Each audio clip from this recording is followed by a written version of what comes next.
sheer hardship that a 9,000 square foot house cannot be placed on the lot. The truth is the house is 9,000 feet. I think it's maybe 5 or 6 on the first floor. It's a 9 or 10,000 square foot house. Using data from one source employed by the petitioner to evaluate all engineering of untried and untested water holding devices, pumps, hardscape, driveways, retaining walls in the buffer zone. In addition, currently the 50-foot buffer is under heightened scrutiny and evaluation by the county. This would be a poor time to establish a precedent on issues as serious as this. The county council would be considering new and revised 50-foot buffer, but now is not the time to prove eventually in violation. And lastly, we feel at Crescent Land and Timber, the original deed restrictions on this property may apply. There's a 50-foot setback on that lot for building already before the buffer zone was ever installed. And I'm not sure that what's going on there might even violate that. It would take a test case and probably somebody would be willing to hire a lawyer to sue and find out about that. So there are so many issues here about this violation of the buffer zone. We and Friends of the River, there's a river keeper here tonight, there's a lot of folks, neighbors are here. We're watching this council do about this buffer. It's just not the time to allow such a ridiculous violation of the buffer zone. I hope you'll consider that, and thank you for your time. Thank you, sir. Anyone else to speak in opposition? Ellen Goff, 981 Bonham Road, Lake Wylie.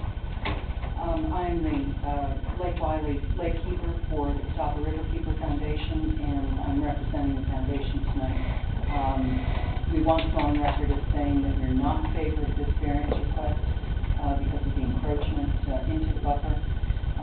Though the stormwater sequestration and wetland filtration is laudable, it's not a rationale for disregarding the 50-foot setback. And as you've heard tonight, there has been a history of recklessness with regard to buffer stewardship and water quality on this property, and we hope that you will safeguard the spirit as well as the letter of the law and protect the buffer in this way.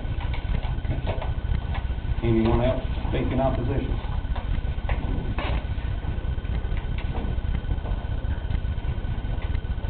My name is Robert Gowdy, UFWDY, and I reside at number 2 Hidden Cove Lane, which is an adjacent property to the one that's in question.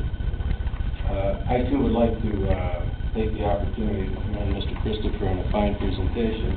Unfortunately, tonight is the first time I've been able to see his plans, and only now am I able to view them. Although I had requested them from Mr. Christopher, they chose not to share them with us as the immediate neighbors. So for us to digest all of this, listening to it from behind is kind of hard. One of the things that I can assure you is that lot has not shrunk since it was purchased 3 years ago. And the thing that I guess I have a hard time understanding is why someone would purchase a lot that is too small for their dreams and then ask for a variance or forgiveness afterwards as if it were a hardship. So I agree with some of the comments that have been made tonight regarding the hardship. I failed to see it in this particular instance. The other concern that I have is the ability to monitor the compliance as construction goes on.